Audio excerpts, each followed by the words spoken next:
Hi అండి. నేను మీ రాఘవరావుని. పగటికలలు కంటున్న బొద్దింక అభిజిత్ దీప్కే. ఈ అభిజిత్ దీప్కే బొద్దింక మోడీ ప్రభుత్వాన్ని కూల్చేస్తాడంట, మార్చేస్తాడంట. ఒక్కసారి వినండి దేశ ప్రజలారా. ఈ అభిజిత్ దీప్కే మోడీ గారి ప్రభుత్వాన్ని పడగొట్టేస్తాడట, కూల్చేస్తాడట. ఒక్కసారి మీరు నిర్ఘాంతపోయారా? అంత సీన్ ఉందా వాడికి? ఎందుకంటే ఈ ఈ కుక్క ఈ యొక్క బొద్దింకలన్నీ కలిసి నీట్ పరీక్ష ఎప్పుడు పెట్టారండి? ఆ పేపర్ ఎప్పుడు లీక్ అయిందండి? తర్వాత ఎంతమంది సస్పెండ్ అయ్యారండి? ఎంతమందిని పట్టుకున్నారండి? అంత అయిన తర్వాత తిరిగి మళ్ళా పరీక్ష పెట్టి ఆ పరీక్ష రిజల్ట్స్ వచ్చేసి ఫలితాలు వచ్చినాయి. మళ్ళీ తిరిగి కౌన్సిలింగ్ జరుగుతున్నప్పుడు ఈ రాద్ధాంతం దేనికండి? ఈ రాద్ధాంతం చేసి బొద్దింకలు ఏం సాధించాయని అడుగుతున్నాను నేను.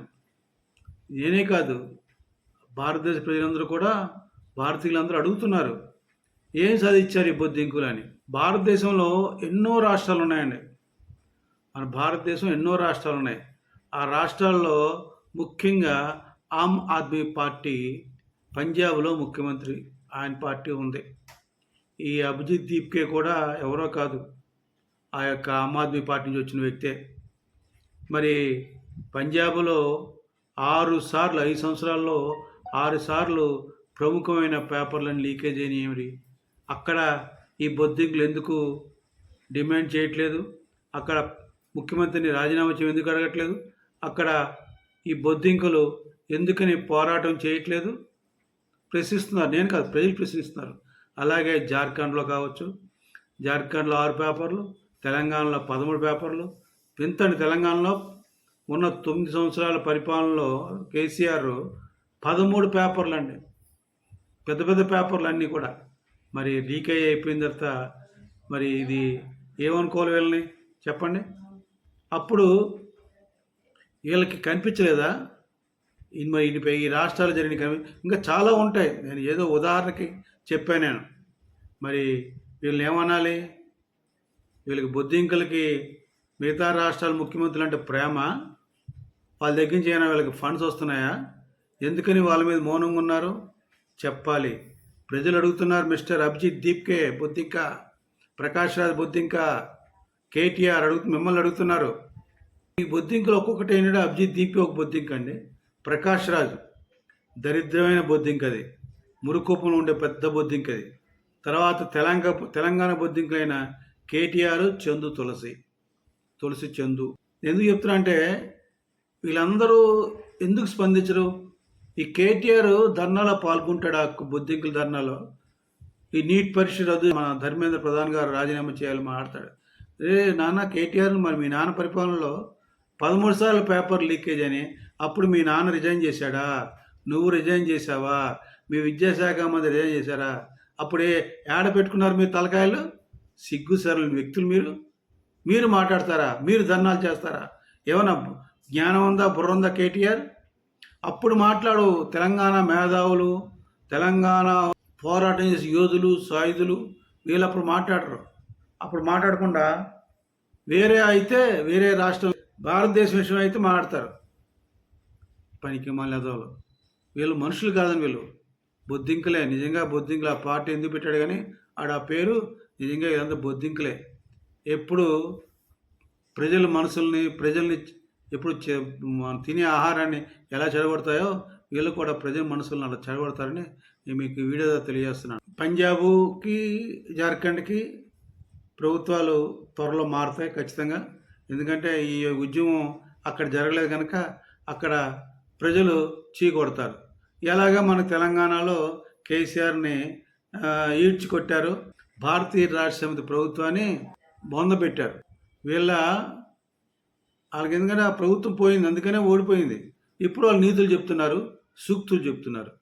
తెలుసుకోండి ప్రజలారా. అలాగే వీళ్ళ బొద్దింకలు వీళ్ళ ముడ్డి కింద ఎన్నో తప్పులు పెట్టుకుని ఎదుటివారిని అంటే ప్రజలు స్పందిస్తారని అనుకోవడం వారి భ్రమ.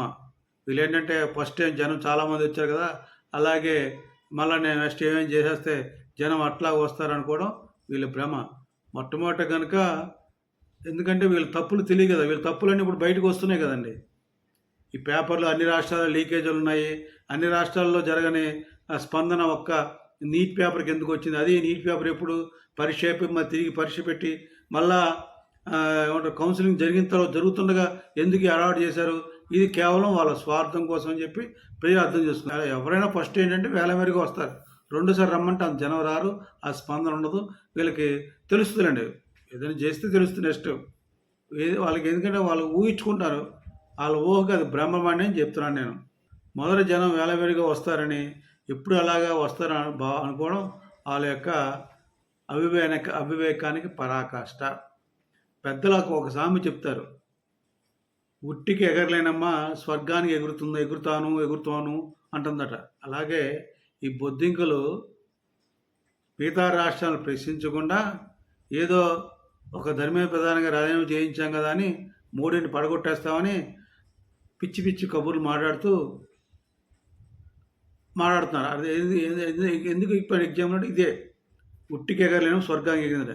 వీళ్ళు ఇక్కడదా అయిపోయారు, వీళ్ళు ప్రధానమంత్రిని పడగొట్టేసి మోడీ పడగొడతారని చెప్తున్నారు. ఇది అవాస్తవం, జరగదు. ఈ బొద్దింకల వ్యవహారం ప్రజలకు అర్థం చేసుకున్నారు. ఇంకా ఈ బొద్దింకలు ఎవరో కాదండి, కేజ్రీవాల్, కాంగ్రెస్ పార్టీ, అఖిలేష్ యాదవ్, మమతా బెనర్జీ, కేటీఆర్, వీళ్ళ మనుషులే, వేరే ఎవరు వీళ్ళ మనుషులు, వీళ్ళే తోలుకెళ్ళి అక్కడ కొంతమంది స్టూడెంట్స్ కూడా వాస్తవంగా వచ్చి ఉండొచ్చు కొంతమంది, కానీ ఎక్కువ స్టూడెంట్స్ కన్నా కూడా ఈ యొక్క వయసు మీరిన కార్యకర్తలు ఎక్కువ కనిపించారు అక్కడ. అలాగే కేసులు ఉన్నాయనుకో అది వేరే విషయం. ఎందుకంటే వీళ్ళు వారి రాష్ట్రాల్లో ప్రజల్ని హింసించి మోసం చేసేందుకు ఓడిపోయారు.